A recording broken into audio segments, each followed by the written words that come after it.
Well, what's up, Red Rock Church fam? Hope you're doing well. If this is your first time with us, we consider you fam as well. You know, you don't have to be a long-time attender or member to be part of the family here. So if this is your first time, welcome to the family. We're glad to have you with us at Church Online today. I want to say happy Mother's Day to all the moms in the house, to my mom back in Nicholasville, Kentucky, Malia, Kinder, what a saint, love you so much. Wouldn't be the man I am if it wasn't for you and your influence on my life. And to the mother of my 3 children, Brittany, my beautiful wife, happy Mother's Day.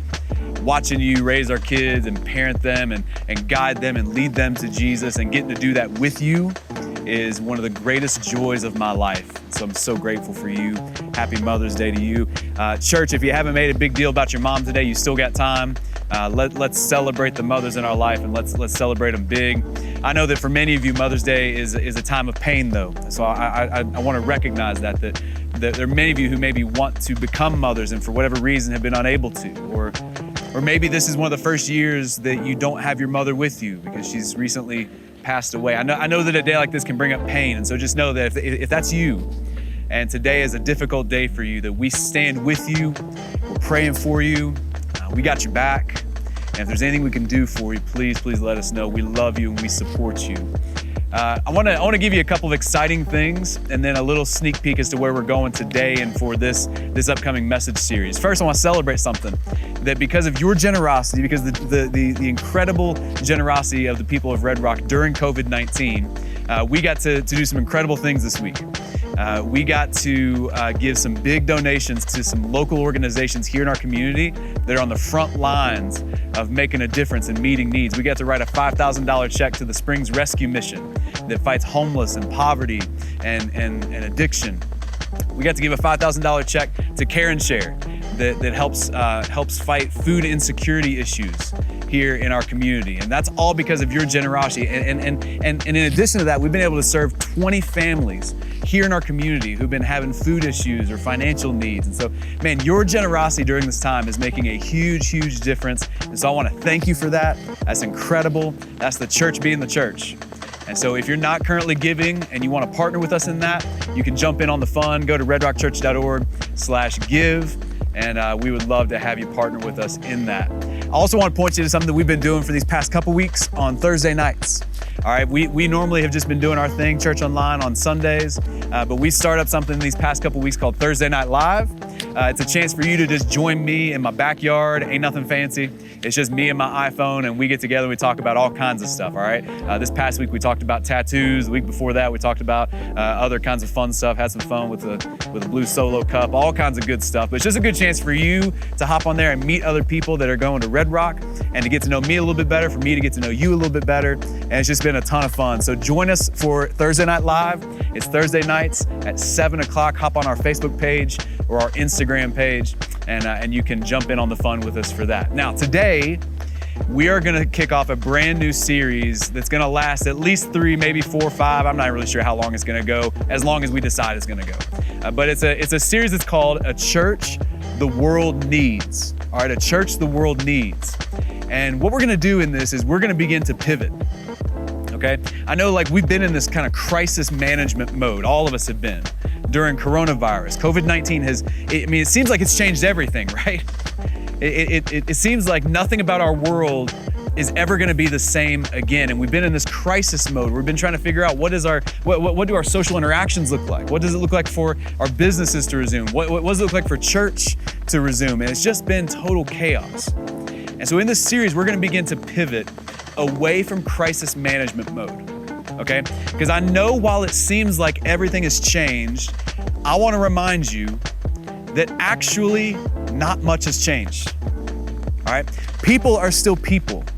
God is still God. I mean, right now, we're on top of a building in downtown Colorado Springs, and I'm sitting there looking at these beautiful mountains, and these are the same beautiful mountains that we all get to see every single day. Nothing has changed. God is still God. The sun is still gonna rise, the sun is still gonna set, and people are still people, all right? I was hanging out in my driveway this last week, and some teenagers on my block did what teenagers do, man. They took a lawn chair and they taped it to some skateboards and they sat in their chair, attached their skateboards with a kayak paddle, and started paddling down the street. And I was like, man, teenagers are still teenagers. They're still the best, right? Like, people are still people. God is still God. I'm telling you, like, not all that much has changed. And let me tell you this, our mission has not changed. We exist to help people discover Jesus and follow him fearlessly, and I believe in that mission right now more than ever. I love how A.W. Tozer said it. He said, a scared world needs a fearless church. And I believe that now more than ever. And so we're gonna pivot away from crisis management mode, and we're gonna start looking to the future, to what kind of church has God called us to be.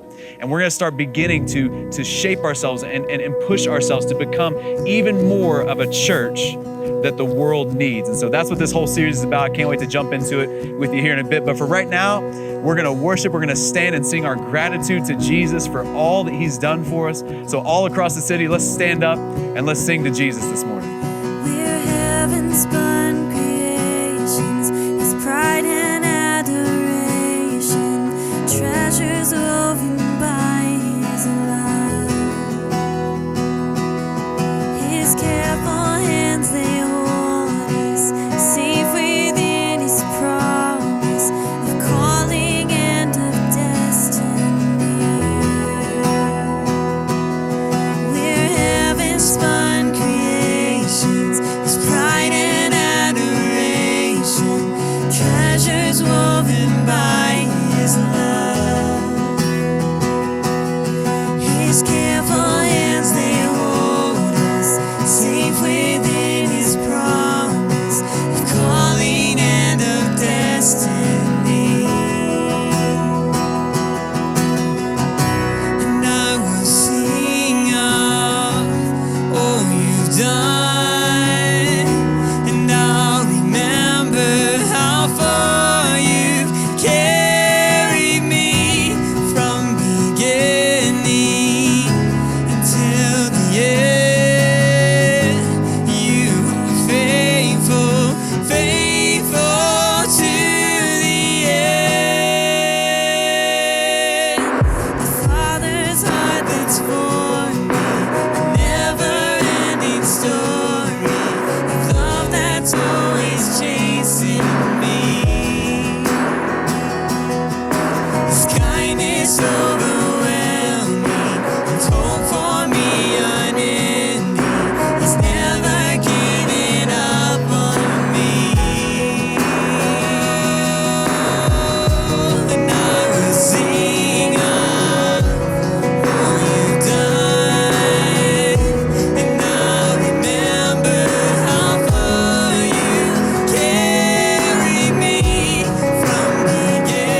Can't go back to the beginning.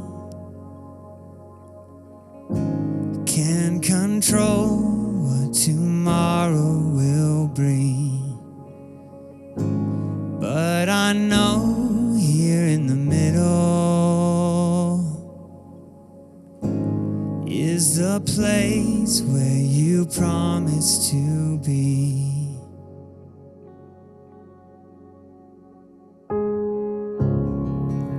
Not enough unless you come.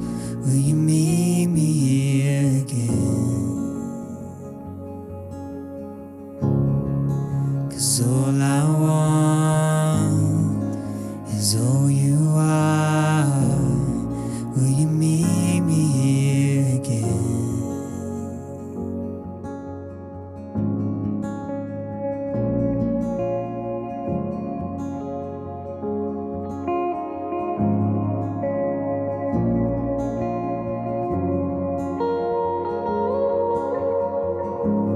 As I walk now through the valley, let your love rise above every fear. Like the sun shaping the shadow, in my weakness your glory appears.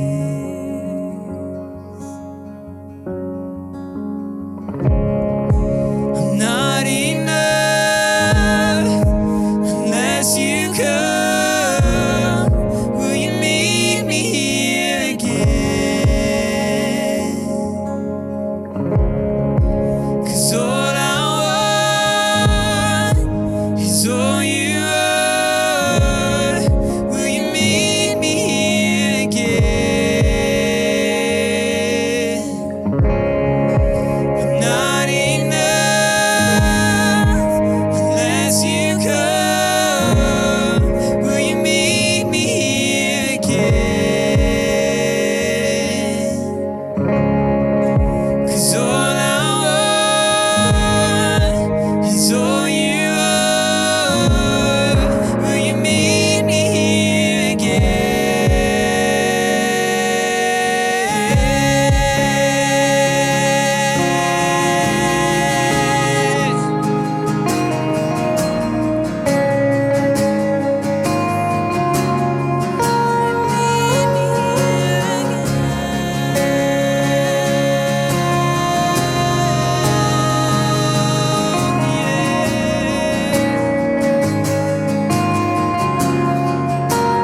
Not for a minute was I forsaken.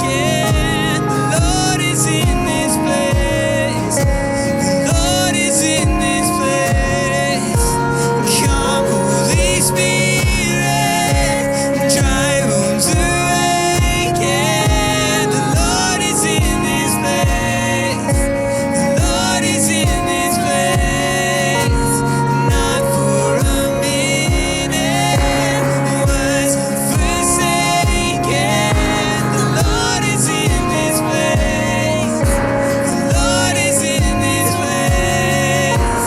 Come, Holy Spirit, dry bones awaken. The Lord is in this place. The Lord is in this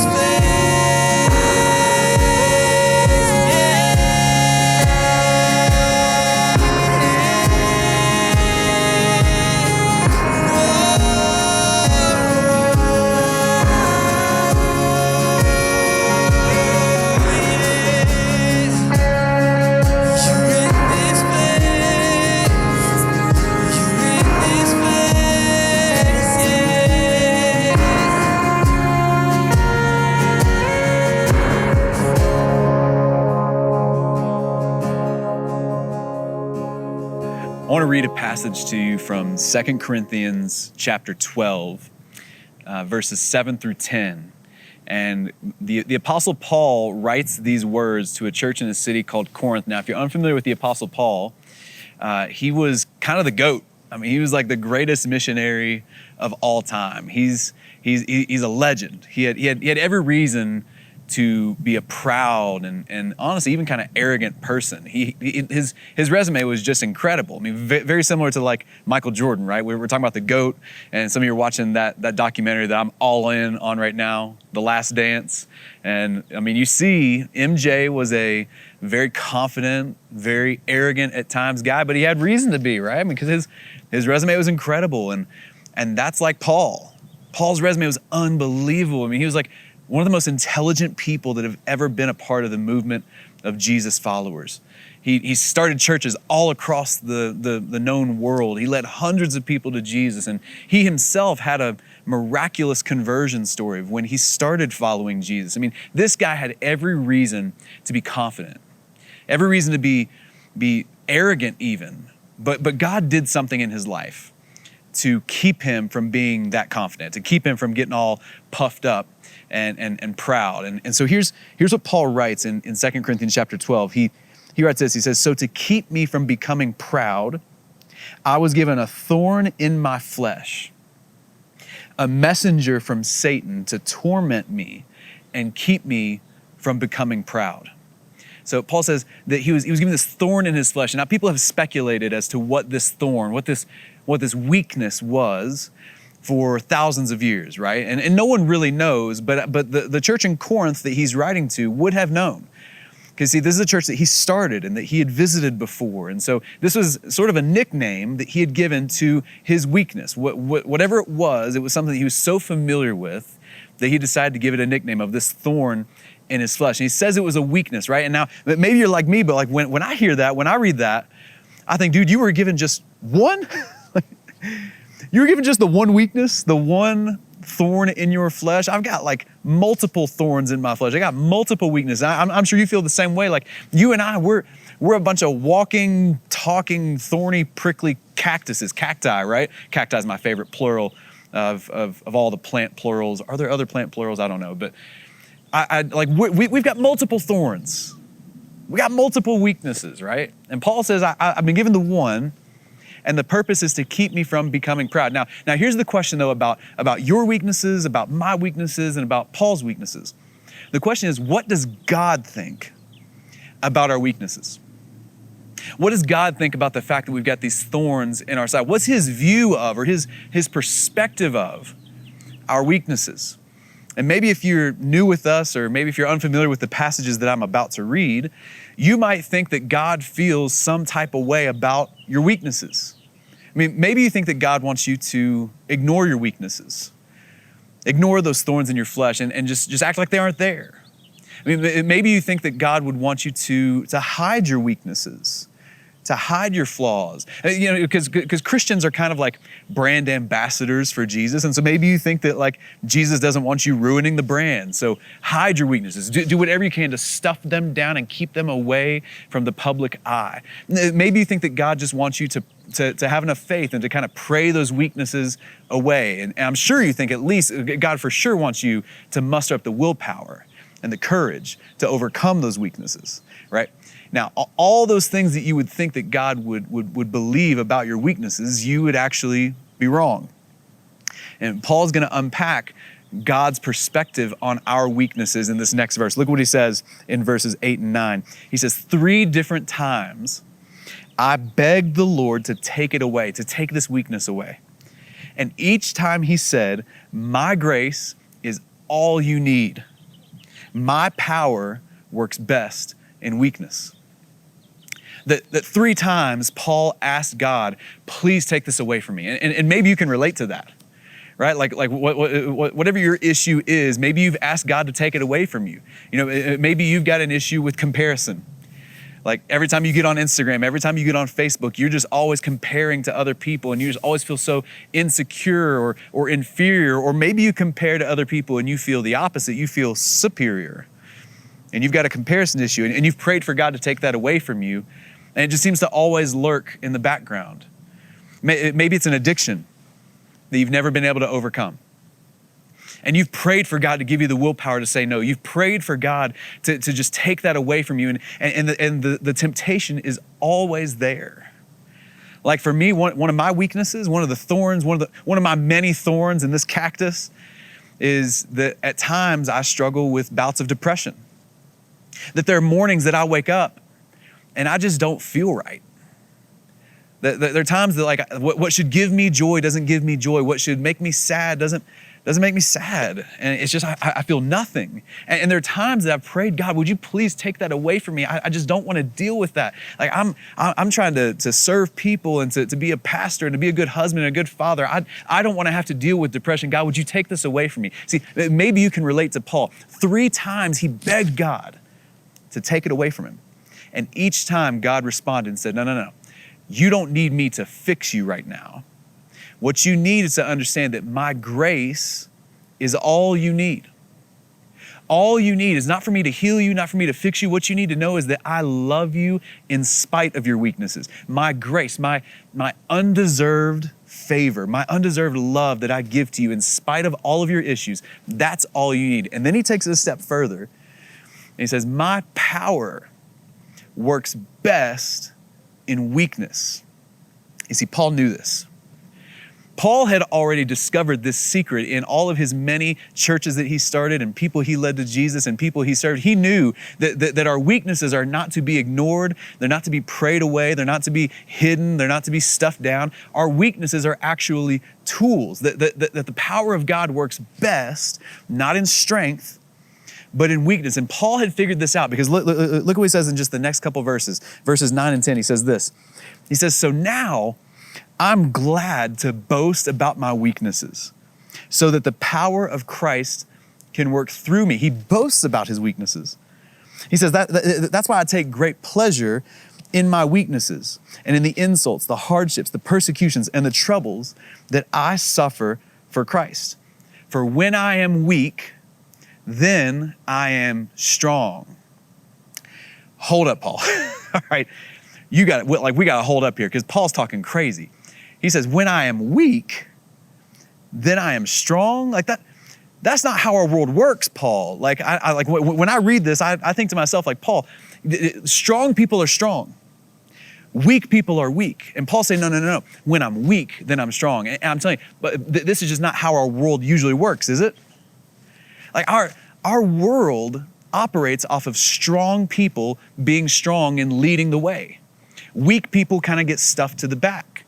See, like how you get people to follow you in our world is by putting examples of perfection and strength out in front, right? We tend to follow the examples of strength, not the examples of weakness. When's the last time you saw like some guy with a dad bod who's selling workout programs, right? Like, hey, I know you probably don't like what you see, probably not what you want, but if you pay me $29.99 a month, I'd be more than happy to help you see how I got this bod. Like, that's just not how it works, right? Like, instead, we put the freaks that spend 10 hours, 12 hours a day in the gym, we put those freaks out there to sell the workout DVDs, right? This is how our world works. You put the example of strength and perfection up in front, and we assume that then people will follow that example, not the example of weakness. This is not how the world usually works. And Paul says, no, this is actually how God works. And again, this is so different. Like when we're talking about a church the world needs, this is such a different picture of church than what our world is used to seeing. See, our world is used to seeing the church do exactly what the world does. We put the example of strength out in front.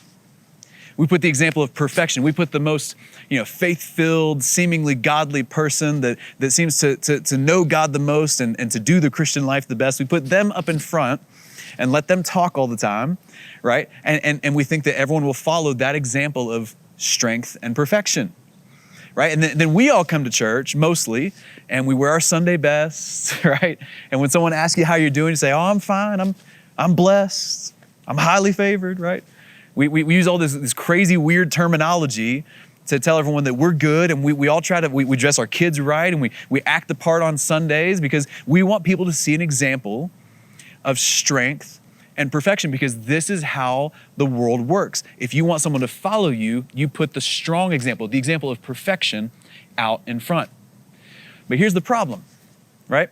We assumed as the church that what the world needed, like the kind of church that the world needs, we assumed that it was a church full of perfect, strong people, right? And we thought what the world needed was an example of perfection to follow. The problem though, and y'all know what I'm about to say. The problem is when we tried to put on that front, we tried to be that perfect example, we failed miserably because that's not us. We're not perfect. We're the prickly, thorny, flawed cactuses, right? The cacti, that's us. We're not the examples of strength. We're actually messed up and we got issues and we got problems we haven't fully worked through. Like, yes, following Jesus has changed us, right? Like we're not who we used to be. We don't deal with all the same stuff that we used to deal with, and so God has brought us from somewhere to somewhere, but we're also not where we're going to be one day, right? Like God is, we are growing. God is changing us. We are in process, making progress. And so we are not these examples of perfection, but we pretended to be. And that's where we got in trouble. We got in trouble because we thought what the world needed was this example of perfection. And so we faked it and the world could smell it. The world can smell it. The world can see it. The world can see straight through our crap. When we're not perfect, it shows. People know that the church's reputation is that it's full of hypocrites, full of people that act one way on Sunday and a different way Monday through Saturday. See, we thought we were supposed to be the examples when actually Jesus is the example, right? Like we already have the perfect example to follow. Jesus is the greatest of all time. Jesus was like the Montel Jordan, this is how you do it. Like this is how you live life. Let me give you the perfect example to follow. See, the world does not need a church full of people who are faking it and pretending to be something that they're not. No. See, what the world needs is a church, and here's the word we're gonna talk about. Here's where we're gonna unpack. What the world needs is a church that's willing to be raw. All right, any sushi fans in the house? By show of hands, through the screen, in your living room, wherever the heck you're watching this, sushi fans represent. My wife and I, we are big sushi lovers, all right? We love us some raw fish, but it wasn't always that way, all right? You gotta know, man, I'm a boy from small town Kentucky. And so I didn't grow up eating sushi. And I can actually remember the first time I had any sort of raw fish. And it was on a trip that my parents took us on to Hawaii. It was a vacation to Hawaii, and that in itself is a big deal because we didn't do a lot of vacations, and we certainly had never been to Hawaii, and so it was a huge trip for us. And I remember when we got there, we went to this restaurant, and we were exhausted from the trip, exhausted from the flight, and so we didn't know what to order, and so we just went with the waiter's recommendation, and he recommended seared ahi. And now those are words that we had never spoken in the Kinder household, okay? And so I didn't know what we were getting, but many of you know what that is. It's just a piece of raw fish that's been seared, just a little on both sides, and that's it. And so we got that thing, and I remember my family all kind of looking at it being like, what have we done? This is not food that we eat.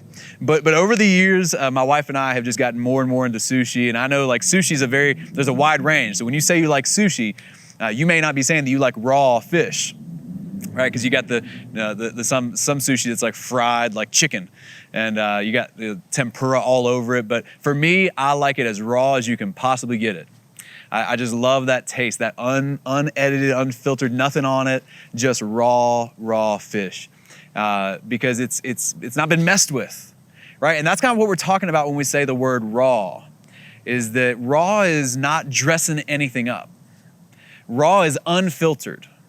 Raw is unedited. It is in its truest, purest form in that moment. And so when we say that we believe God's calling us to be a church that's raw, that we believe the world needs a church that's raw, what we're saying is it's a group of people that are living unfiltered, unedited, who we really are, not hiding, not pretending to be anything more than what we really are, not pretending to be more spiritual than we really are, not pretending to be better than we're raw. We are being exactly who we are in the moment. We don't feel any pressure to perform. And really to take it a step further in talking with what Paul is talking about, when he says, I boast in my weaknesses, what it looks like to be raw is to not put your best foot forward, but to put your worst foot forward. To fight to, as soon as you can, drag your weaknesses out in front for all to see. To when you meet someone for the first time, or when you're talking with someone that maybe you've known for a long time, and they say, hey, how are you doing? And you know our temptation is to say, I'm fine, I'm good. But that's not raw.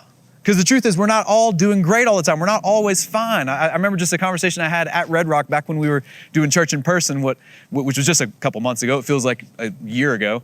But I remember a conversation I had with a good friend of mine there at the church, and I said, hey, how you doing? And I was expecting to get the answer, fine.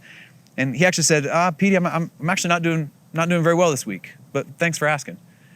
And it was in that moment, I was like, ooh, that's it right there.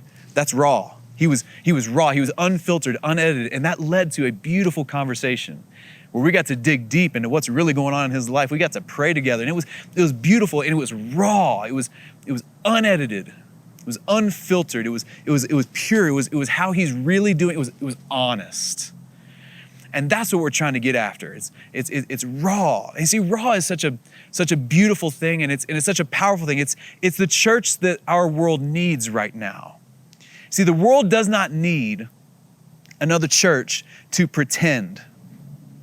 The world doesn't need another church that acts like it's doing fine, that acts like it's got everything together, that acts like it has it all figured out. No, the world needs a church that's willing to put its weaknesses forward, to boast in its weaknesses, to put its worst foot forward and to live raw. You see, raw does so much when it comes to living out our mission. When you talk about helping people discover Jesus and follow him fearlessly, oh man, raw is where it's at. Raw is where the power is. See, remember Paul said that the power of God works best in weaknesses. It works best when we're raw. You see, raw is disarming. Raw is disarming. When you're real about who you are, and you put your weaknesses out there for everyone to see, and you talk more about what you're not doing great than what you are doing great, oh, it's so disarming. Like, what gets people's guards up, and you know this, is people who act like they've got everything put together, right? Like, you know the person in your life that always knows the fastest directions to get somewhere, that always has the best restaurant recommendation, that always has the best recipe for whatever you're cooking. That know-it-all person is the person that you actually would like to go kick rocks, right? Like, you just kind of want them to like get out of here because nobody wants to be with that person. See, what our world needs is not a church full of know-it-alls, and not a church full of people who have their lives figured out because no one really does. What the world needs is a church that's willing to stand up and say, oh, same. Like, oh, you're struggling with raising your kids and parenting them during quarantine? Same. Marriage is hard for you right now? Same. See, that's disarming. That's raw. That's real. That's honest. And that lowers people's defenses so they can see that, you know what, we're all more similar than we'd even think to admit. Raw is disarming. But raw is also bridge building. Raw is a bridge builder. When you're real about who you are and you put your worst foot forward, and you don't try to dress yourself up to be anything more than you really are, it's a bridge builder to people. See, for me, no one has ever wanted to talk to me after I tell them I'm a pastor, I'm a preacher, I've been to seminary, I've worked in churches all across the country. Those things never have earned me any audience. You know what's always earned me the biggest audience? I'll get specific about it. What's always earned me the largest audience and the most access into people's lives is when I talk about my struggle with depression. Anytime I've ever shared that, it has automatically resulted in people reaching out. I mean, just when I shared that from stage at Red Rock about 3 months ago, I had 5 times as many people that week who reached out and wanted to get coffee with me. And most of them were not even to talk about depression. Most of them just wanted to talk about life. Because when they heard me get raw, when they heard me get real and honest, they went, oh, finally, there's someone who gets it. There's someone who understands that life isn't always easy and their life isn't perfect. See, raw is a bridge builder. If you're a business owner right now, you know this. The way to gain trust with the people you lead and trust with your employees is not to puff up your chest and talk about how strong you are. It's to lead with your weaknesses.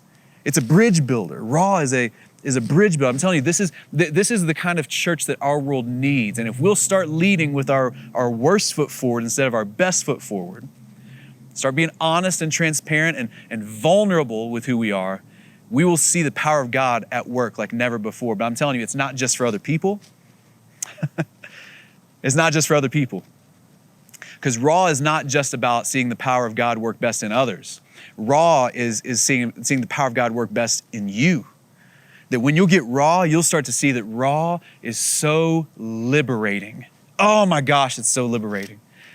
When you don't have any pressure to perform, when you don't have any pressure to put up the mask and to put up the front and to put up the guard, when you can just be you, oh my gosh, it's so liberating. When you can live in the confidence that you know, like we said before, that God has brought you from somewhere to where you are today, but you can live in the confidence that, like Paul writes, that he who began a good work in you will carry it on to completion. That God has started something in you and you don't have to feel the pressure that you're not perfect yet.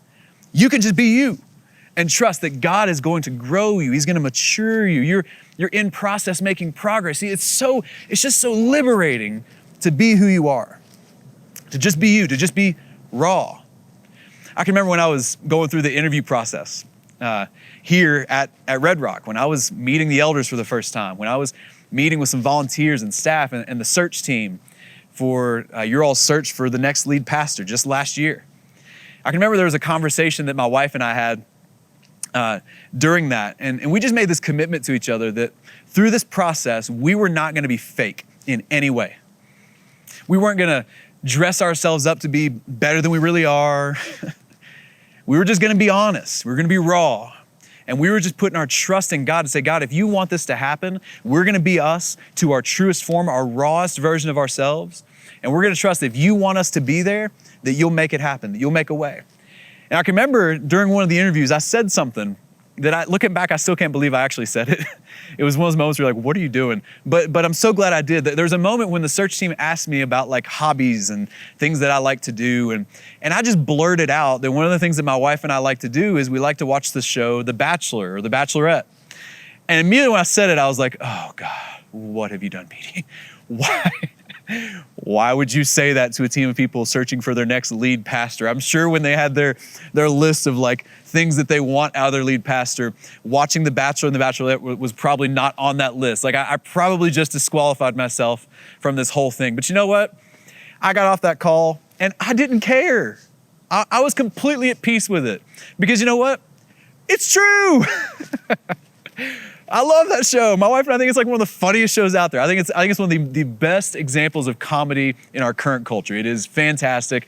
I am unashamedly a fan. And you know what? I didn't feel bad for saying it because I wanted to have the pressure to perform completely off of our backs. And so now because we went through the interview process and we were raw, we were honest, and we were real, I feel so liberated. I feel so liberated. And I'm so honored that I get to serve as your lead pastor, and I don't have any pressure to be something that I'm not. I mean, when my rough edges come out, when my issues come to the front, and trust me, I've got them. I mean, like I told you, man, I got the thorns. I'm a cactus here. But when they come out, and I'm talking to our elders, or I'm talking to our staff, or I'm talking to the team, I just say, man, you know what? You guys knew that. You kind of knew what you were getting because I was just raw. We were real. We were who we are. And it was just so liberating. I'm telling you, Jesus died to set you free from the pressure to perform. Jesus died to set you free from the pressure to be someone you're not. You can just be raw and real and honest and transparent and be confident that where you are right now is where God has you, but he's not gonna let you stay there. He's gonna continue to grow you at his pace and at his time so you can just be you. Oh, it's so liberating. But even more than that, I'm telling you, what I've experienced, what many others have experienced, is that when you'll get raw, you'll see that raw is actually healing. Raw is healing. See, like James, the brother of Jesus, put it like this. He said that when you'll confess your sins to one another, then you'll be healed. That when you'll get raw and honest and transparent and you'll drag your weaknesses kicking and screaming out into the light and you'll lead with them and put your worst foot forward. Oh, when you do that, you take the power away from your weaknesses. You take the power away from those thorns in your flesh. You start to see that if you'll be transparent and open and honest and raw, God will use that to begin to heal those things and give you the power to eventually overcome those weaknesses and overcome those issues. Because raw is healing. I'm telling you, this is how it's supposed to work. This is how the power of God works best, is when we boast in our weaknesses and we put our worst foot forward and we live raw, unfiltered, unedited. Because at the end of the day, when we pretend, when we put up a front, when we put up a mask, when we act like we're better than we really are, you know where the focus gets put on? It gets put on us. When we act like we're something we're not, when we act more spiritual or more faith-filled or more godly than we really are, we're saying, hey, everybody look at me. Everybody look at me. The focus is on us. But when we boast in our weaknesses, when we lead with our worst, when we get raw and real, we put the focus on God to say, man, this is me, this is who I am, and look at, God loves me all the same. Yeah, this is me, this is my weakness, this is who I am, this is what I struggle with, but man, God's working in me still, God's using me still, God's growing me still. You see, the focus shifts from us to God, and that's how it's supposed to work. See, because the truth is, when you live raw and you live real, you start to see the power of God at work in your life, and you start to see Him use you to minister to other people. When you see that He actually will use your misery for ministry, when you start to see that He uses your mess as a message to other people, when you start to see all that in action, you start to understand that at the end of the day, we're all very similar. We're all very similar. Like whether you're watching this right now and this is your first time listening to a church service, and maybe you're new to the whole faith thing, or maybe you've been going to church all your life. At the end of the day, we're all human. We all got issues. And when you lead with your worst, when you live raw, you start to see that at the end of the day, we're all way more similar than we'd like to admit. A couple years ago when my wife and I, we were living in downtown Indianapolis, and we had moved there to help start a church. And we built a house in an area of town that was kind of on the come up. You know, there were some new houses like ours. There were some really, really old houses, and there was a whole mixture of people that lived there. You know, we had everything from prostitutes walking on our streets at odd hours in the morning. We had all kinds of homeless people walking up and down our street, and we had young families like ours that were trying to figure out life. It was a real just eclectic mixture of people. Well, when we moved into that house, just really the first couple weeks we were there, and it still kind of looked like a construction site, like a new house does. Something happened that week. I actually wasn't at home, but my wife was at home with our 3 kids. And as she's sitting there, she sees this homeless guy walking down the street, looking at the houses. And before you know it, he hops up to our front porch, and he brings out a crowbar. And he puts it to our window like he's gonna pop open the window and break into our house. Now my wife and our 3 kids are right there on the main floor, and she can see him. Now this guy didn't think that this home was lived in yet. He thought it was a new build, and so he didn't think anyone was gonna be there. But my wife, when she saw what was happening, if you know Brittany, when it comes to fight or flight, my girl's a fighter. She gonna throw down. And so she's walked up to the window, hands raised in the air, screaming, "What are you doing? Get off my porch." And I'm sure he looked at her, his eyes got as big as saucers, and he's like, I ain't messing with this chick. She can for sure take me down. And so he looked at her, he's like, "Oh, sorry, ma'am, sorry," and turns around and walks away. Well, I had the security footage from our cameras, and so I saw the guy. And he was wearing a big black hooded jacket, and he had long dreads, and he had some face tattoos, right? Some killer face tats. And I saw him, and so we took the footage and we reported it to the cops so they could know about him and all that, right? So fast forward a year.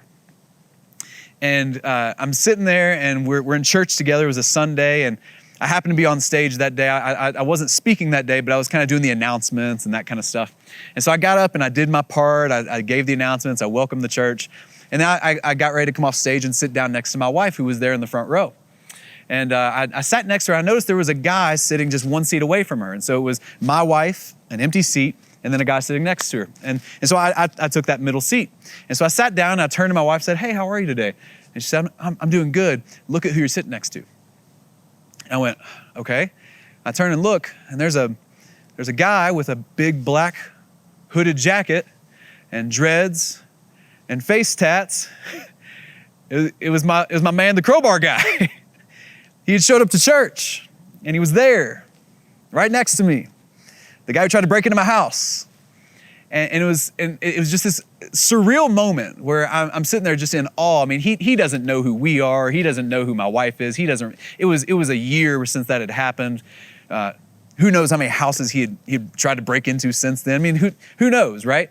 But he was there to learn about God and to sing to God and to be in church. And it was this surreal moment that as we sat there and listened to the sermon together, side by side, God just really worked over in my heart so much and really taught me so much in that moment. Because as we listened to the sermon together and then as we stood up to sing the last couple of songs of service together, I thought, from God's perspective, like from my perspective, he and I are worlds apart. I mean, from my perspective, this is this guy that, almost wronged my family, right? Tried to break into my house.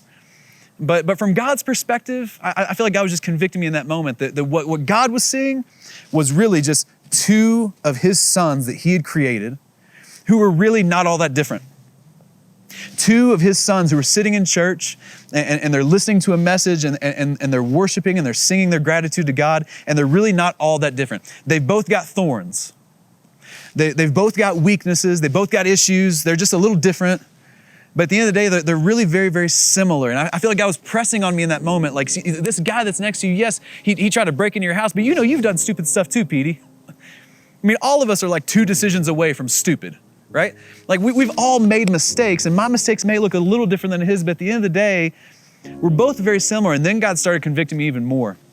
Because I felt like in that moment that God was pressing on me, Petey, the guy you're sitting next to actually came to church more real and raw than you did today. See, because I was there as a pastor, right? I'm there to speak and to talk to people and to be a certain type of way. And that moment, God was convicting me. Petey, your man Crowbar guy, he came to church today as he was, raw, real. I mean, he'd been living on the street. You could smell it. He didn't care. He was standing before God, singing his gratitude and worshiping God. He was there to listen to the message. He was raw and real and transparent. He wasn't dressing himself up to be any better than he really was. He was there raw. It was in that moment that God said, this is what church is supposed to look like. This is how you're supposed to come before God. And this is how the church works best, is when you don't dress yourself up and pretend to be any better than you are, but you come before God real, raw, transparent, honest, putting your worst foot forward. And in that, the power of God works best. Now, this is something that we believe that God is leading us to, right? Because I don't have this figured out yet. I don't know. I'm not saying that I'm living raw at all times. That I'm living open and honest and transparent at all times. God is leading us in this. And so what we're going to do is we're going to begin to pray that God would lead us in this, because this is the kind of church that our world needs.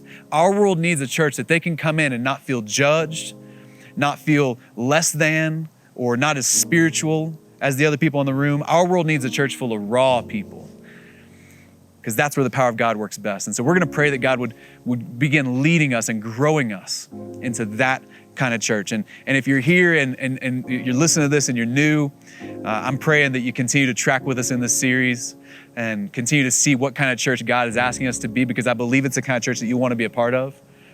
If you're here and you call Red Rock home, this is where God's taken us, man. And we're going to fearlessly follow him in that. And so let's ask him to turn us into that kind of church. Let's pray together right now all across the city. Jesus, we love you, and we are so grateful that you died for us and that you love us and that we don't have to perform.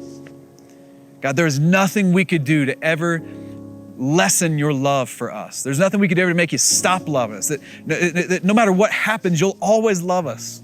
We're so grateful for that, God. We're grateful that we don't have to pretend. And God, I'm asking you right now for our church that you would help us to take off the mask, to take off the show and the facade, and just to come before you and to walk throughout our day in honesty and transparency and vulnerability, to boast in our weaknesses like Paul said. God, we know this takes courage to live like this. The world is used to people who pretend. The world's used to people that fake it. God, we don't want to live like that. but we're gonna need your spirit inside of us, your bold, courageous spirit to empower us to be this kind of church. So God, lead us and guide us as we seek after you and we seek to live out this command to boast in our weaknesses. We trust you. And we know that if we'll do this, if we'll follow you in this, that we've got great days ahead of us because we're gonna see your power at work like never before. And so we look forward to that. We step in confidence and in faith because we know that it's true that your power works best in weakness. So help us in that, God. We love you. We love you, we love you, we love you. It's in Jesus' name that we all pray together. Amen, amen. Red Rock, I love you so much. So grateful to get to do this with y'all. Can't wait for these next couple weeks. If you need anything right now, if you have questions, if you need to pray with someone, head to the info bar, redrockchurch.org, and we'll see you next week. Peace.